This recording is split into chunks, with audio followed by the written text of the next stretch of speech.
Prvo resnično mesto na tleh današnje Ljubljane je bila rimska Emona. Po hunskem požigu leta 452 se njeno ime zadnjič omenja dobrih 100 let pozneje, 579. leta, kot škofijski sedež. V tem času so Slovani skupaj z Avari že dosegli prostor Ljubljanske kotline, večina Emoncev pa se je umaknila v okoliške hribe ali pa zbežala v Istro, današnji Novigrad.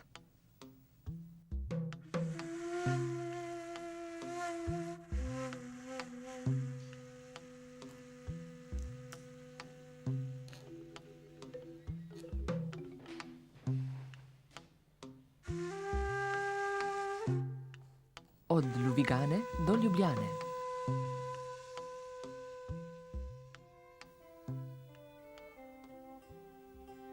Slovani so se v teh časih naseljevali z severne in vzhodne smeri.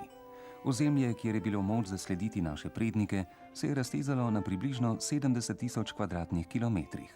Arheološke najdbe pričajo tudi o poselitvi na tleh današnje Ljubljane.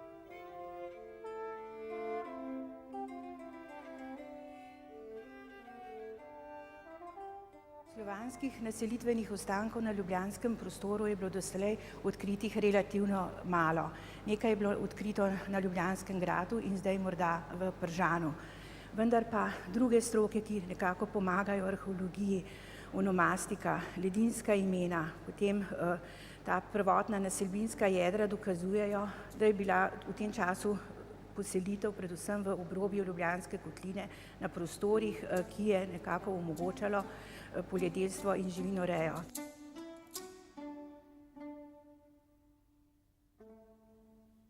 Pričevanja o slovanski poselitvi so našli tudi v samem srcu Ljubljane, ob današnji stavbi Akademije znanosti in umetnosti. In še en kraj je pomemben za podobo naših prednikov. Kraj današnje Šentpetrske cerkve na Taboru, ki sodi med najstarejše krščanske cerkve v Ljubljani. Edino klasično grobišče karantansko-ketlaške kulture na področju ljubljanskega prostora je okrog prafare svetega Petra. In sicer ta cerkev je nastala z misijonskim delovanjem Oglejske cerkve, predvsem patriarha Pavlina. Ob cerkvi so bili najdeni poleg visoko srednjeveških pokopov pokopi iz starejše faze karantanško-ketlaške skupine že pred drugo svetovno vojno.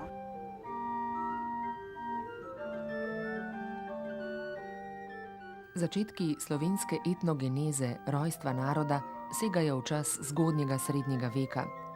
Usoden je bil vojaški poseg Frankov, zlasti Karla Velikega, na prostor vzhodno od Alp, kjer je sredi 7. stoletja že zaživela nekakšna kraljevina, Samova plemenska zveza.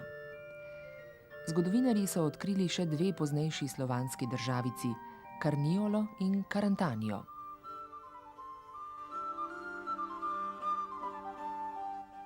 Glavni viri, ki o njiju govorijo, sta spis o spreobrnitvi Bavarcev in Karantancev. Že tukaj se sliši Bavarci, Karantanci, se pravi, je to opredeljeno kot neka etnija.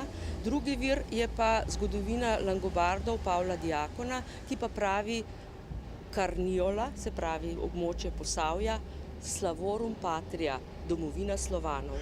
In tudi drugod ta Karantanija in Karantanci se opredeljujejo kot Slovani. Se pravi, tukaj je nekako to enačeno, kljub temu, da ne bi jaz bila tako prepričana, da so živeli tukaj samo Slovani. Seveda so bili tukaj tudi staroselci, tudi verjetno je bilo kaj Bavarcev vmes in verjetno še tudi kakšno drugo ljudstvo, vendar mi tega pravzaprav čisto točno ne vemo. To je bil obenem čas, ko so naši predniki izgubljali boj z germanskimi ljudstvi, ki so s frankovsko državo širili tudi svoje ozemlje. Osvajalni pohodi Frankov se upadajo z nasilnim pokristjanjevanjem, o čemer nazorno govori dokument iz leta 870. Znani spis o spreobrnitvi Bavarcev in Karantancev v krščansko vero ali na kratko konverzija.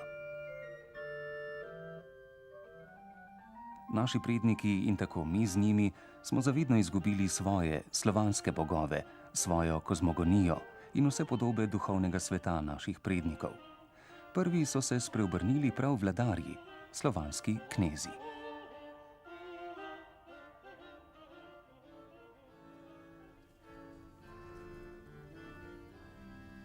Nova bavarsko-frankovska oblast je seveda rušila rodovno ureditev Slovanov. Tudi naši predniki so živeli v viharnih in negotovih časih, zato je bila potrebna notranja trdnost skupnosti, ki je delovala po jasnih pravilih, običajnem pravu. To pa je že pogoj, da spore rešujejo z besedo, torej po mirni poti, brez orožja.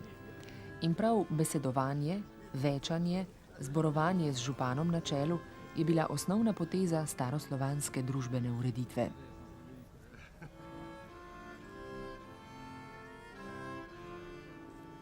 Alpski Slovani so poznali vsaj dve vrsti stabilnejših organizacijskih oblik. Gentilno kneževino na eni strani, kjer so izpričane poteze centraliziranja oblasti, na krajevni ravni pa še starejšo župo, ki tudi v širšem evropskem okviru predstavlja enega najstarejših izpričanih tipov avtonomnih naselbinskih skupnosti.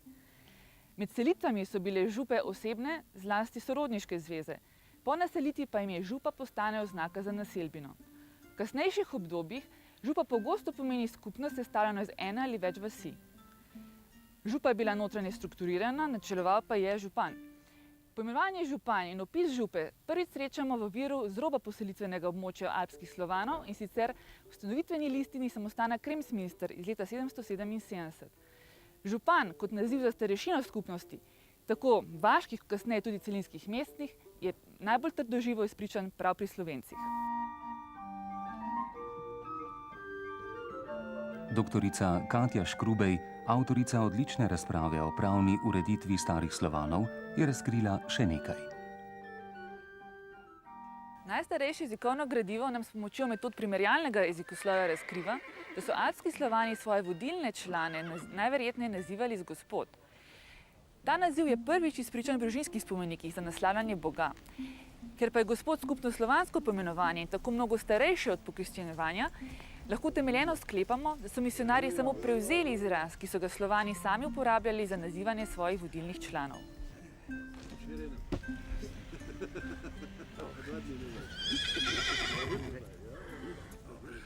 Toda kako se je izražala pripadnost skupnosti? Kaj je posameznika vezalo z drugimi?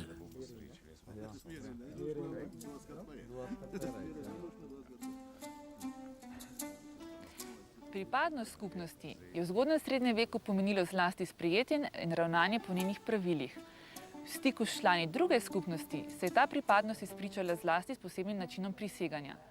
Za opravljanje takšnih pravnih dejanj pa bilo treba seveda poznati jezik skupnosti.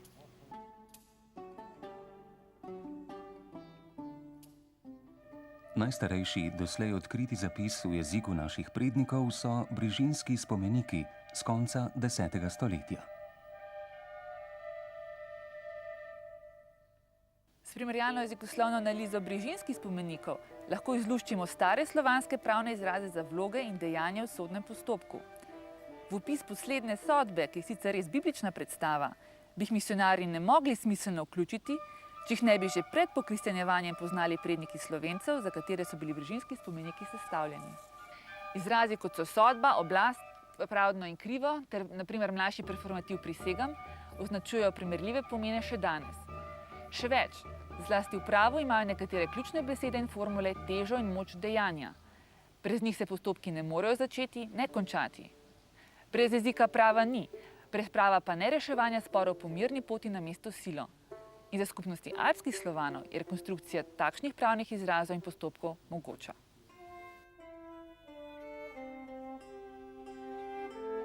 Vendar pa so naši predniki, stari Slovani, s pokristjanjevanjem in sočasno germanizacijo poniknili v temo zgodovine za nekaj stoletij.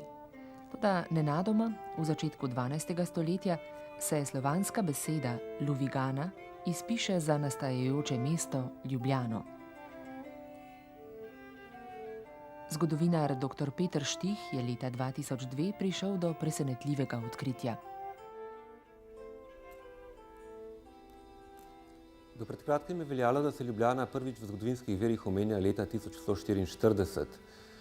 In sicer v nekem notici se pojavila oblika Laibach in nato 2 leti kasneje, 1144, še romansko-slovenska oblika Ljubljana.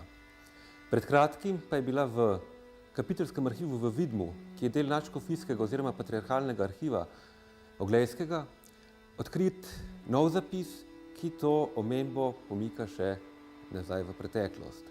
Gre za tako imenovan seznam umrlih dobrotnikov. Seznam, ki so ga sestavili kanoniki Oglejskega kapitelja za liturgijske namene. Zabeležili so datum smrti posameznih dobrotnikov, ki so kapljicu delovali posest ali nekaj podobnega. In nato so se jih na te dneve njihove smrti spominjali pri mašah.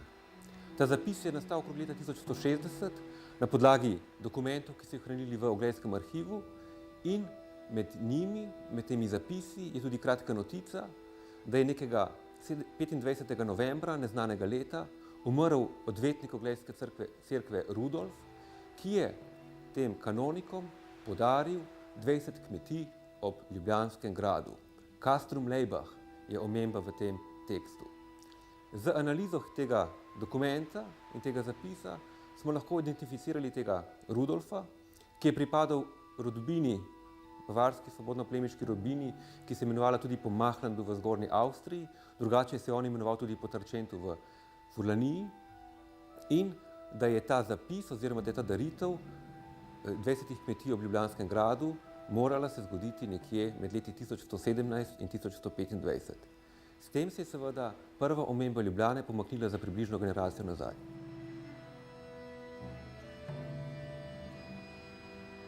Ljubljanski grad je potemtakem kot izraz vladajočega germanskega fevdalizma nastal že pred 12. stoletjem.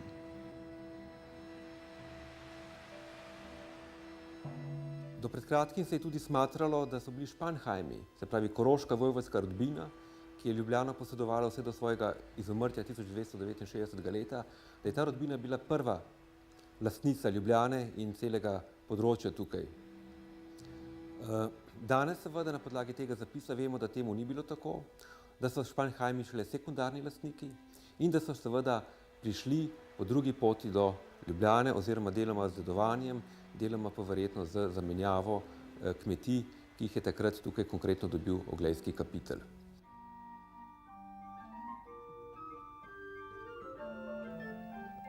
Se pa v času fevdalizacije, torej od 10. stoletja naprej, pod Grajskim gričem hitro razvija naselje trgovcev in ribičev. Trgovina s kožami, medom, z različnimi izdelki, z lesom, dragocenostmi, pa tudi s sužnji vse bolj cveti.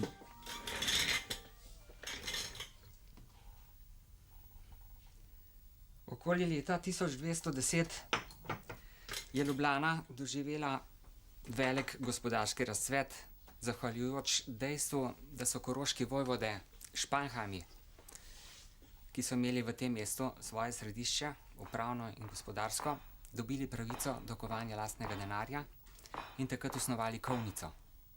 Kje točno se je kovnica nahajala, je pravzaprav nemogoče reči, ker tudi arheološka raziskovanja na Grajskem griču pravzaprav niso pokazala nobenih indicev, da bi to lahko iskali na samem Grajskem griču.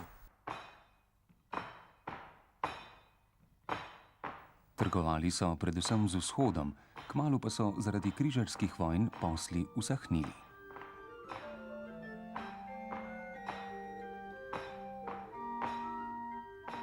Obdobje tega bogatega kovanja v kovnici Ljubljana je pravzaprav dokumentirano do 50. let 13. stoletja.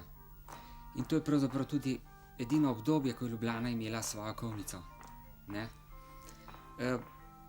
Potem v tem času pa je konec tega bogatega kovanja tako breških kot teh oglejskih novcev na prostoru celotne Kranjske oziroma celo širše, ker pač ekonomski pogoji niso bili več ugodni za to udejstvovanje.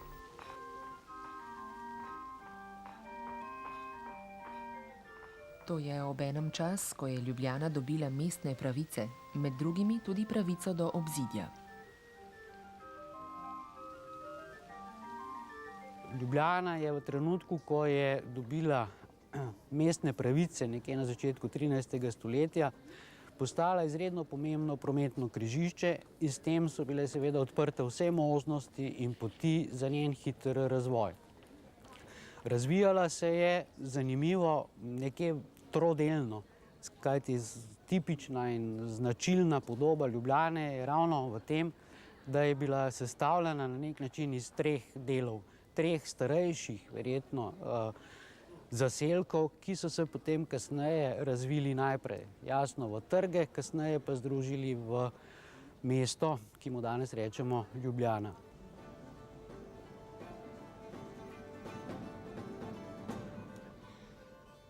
Leta 1324 se Lisninsko prvič navaja kot tretji okraj Ljubljane, poleg dotedanjega starega in novega trga še kratko trg, današnji mestni trg z okoljnimi ulicami.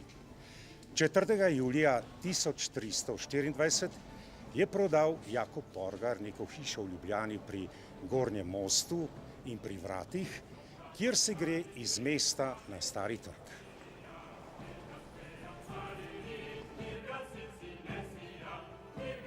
Mestni trg je bil naseljen in pozidan že v začetku 14. stoletja. Trgi pa so se oblikovali iz razširjenih delov trgovske poti na desnem bregu Ljubljanice. Seveda je tudi mirna reka predstavljala pomembno plovno, torej trgovsko povezavo s širšim prostorom. Uganka ostaja, kdo je prej dobil ime, mesto ali reka. O tem je ugibal tudi dr. Lipič v začetku 19. stoletja, ko je opisoval kranjsko glavno mesto.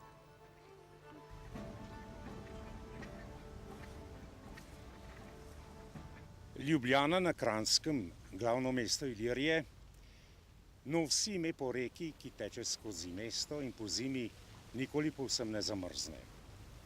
Zato sta se prvotno tako mesto kot reka imenovali Laubach, mlačni potok, pozneje Laibach.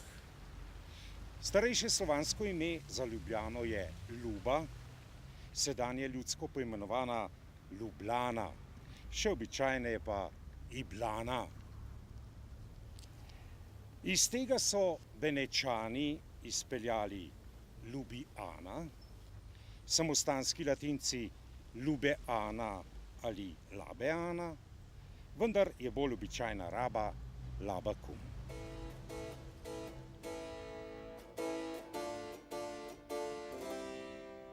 Stari most, današnje Tromostovje, omenjajo listine že v letu 1280, ko imajo meščani že svoj komun, zbor. Ta je pri Tranči ob današnjem Čevljarskem mostu. 200 let pozneje ga preselijo na današnji mestni trg, ko zgradijo nov Rotovž. Ime nekdanjega slovanskega zbora zamenja romanizirana oblika komun. Slovansko prebivalstvo potone v temo zgodovine. Habsburgi, ki z zmago nad češkim kraljem Otokarjem zavzamejo Kranjsko sredi 14. stoletja, pripeljajo italijanske in nemške trgovce. Nastaja močan meščanski sloj, ki brani krono.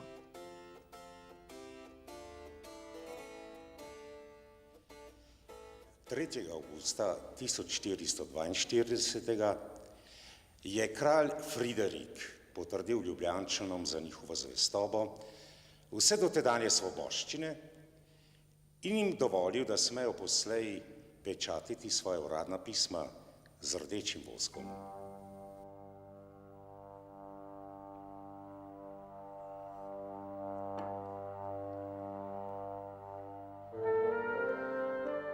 Ljubljana je tedaj že imela mestni pečat.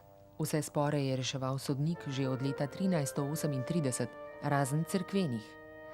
Spore z Beneško republiko in Oglejskim patriarhatom pa so Habsburgi rešili z ustanovitvijo svoje ljubljanske škofije. 6. decembra 1461 ustanovi cesar Friderik III. Z ustanovno listino izdano v Gradcu, pri cerkvi svetega Nikolaja v Ljubljani škofijo, proštijo, stolno dekanijo, 10 kanonikatov in 4 vikarijate. Papež Pij II. S civilnim imenom Enej Silvi Piccolomini, nekdanji cesarjev tajnik, potrditev ustanovitev, skoraj leto kasneje, 6. septembra 1462. Prvi škof je bil Žiga plemeniti Lamberg, ki ga je papež potrdil šele v juliju 1464. leta. Novi škof pa se tega leta še ni naselil v Ljubljano.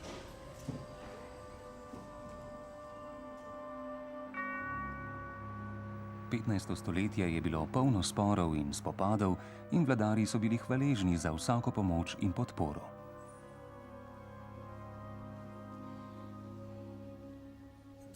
Januarja 1463 je cesar Friderik III. V znak hvaležnosti kranjskemu plemstvu, ki mu je prejšnje leto pomagalo proti bratu Albertu, zboljšal kranjski grb, čigar prvotne barve na prsih orla so bile bela, modra, rdeča.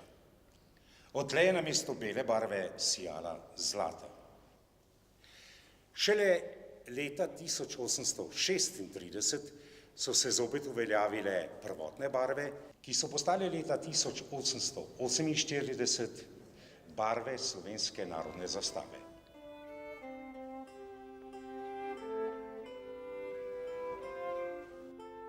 Ljubljana vse bolj postaja glavno mesto dežele Kranjske. Vanj se poleg italijanskih in nemških poslovnežev selijo tudi židovski bankirji. Toda mestu se približuje tudi huda nevarnost, turški plenilci. Turki so v 15. stoletju seveda večkrat prišli v okolico Ljubljane in jo pustošili, tako da so 1472. leta, ko je bil največji upad in obleganje, požgali v predmestju mestno župno cerkev svetega Petra. Potem pa so šele 1493. leta ponovno opustošili Ljubljano in v predmestju pri Špitalskih vratih poškodovali močno cerkvi svetega Janeza Krstnika in svetega Martina ter požgali seveda tudi avguštinski samostan. Mestne oblasti pa so same ukazale, naj ljudje izven obzidja porušijo tiste stavbe in cerkve, ki lahko služijo Turkom za zavetje. V tem času pozne gotike so leta 1484 zgradili novo mestno hišo na kraju, kjer stoji še danes. Pač pa je bila hiša umetniško poslikana. Poseben okrasek je napravil ljubljanski kipar Janez Libec, namreč dva velika kipa Adama in Eve, ki sta bila postavljena na vogalih pročelja. Vsak tujec, ki je prvič prišel v mesto, je moral iti na Rotovž in poljubiti Zlatolasko, nam sporoča že Valvazor iz 17. stoletja.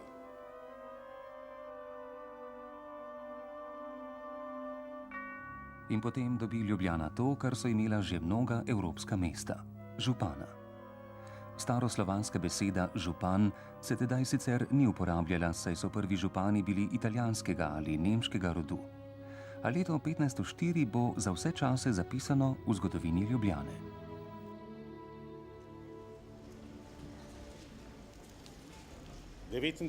Februarja, tistega mrzlega in sedaj vsake 4 leta zapisanega datuma leta 1504.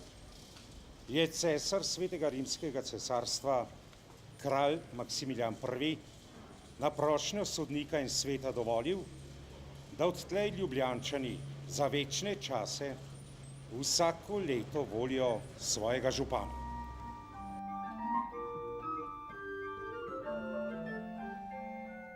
Župan naj ima pred očmi čast in korist svojega vladarja in svojega mesta, ter dela vse tisto, kar je županova pravica, dolžnost in običaj. Pri tem ga ne sme nihče ovirati. Zato ukazuje cesar vsej svoji duhovščini, plemstvu, uradništvu in vsem podložnikom, da ne smejo ovirati Ljubljane pri izvedbi te svoboščine in da morajo dopustiti, da ljubljanski župan ravna tako, kot je to v štajerskih mestih. Kdor bi se zoper ta njegov ukaz pregrešil, zapade v nemilost in kazen, plačati pa bo moral povrh tega še 10 mark čistega zlata, od katerega pojde polovica v cesarjevo in polovica v ljubljansko mestno blagajno.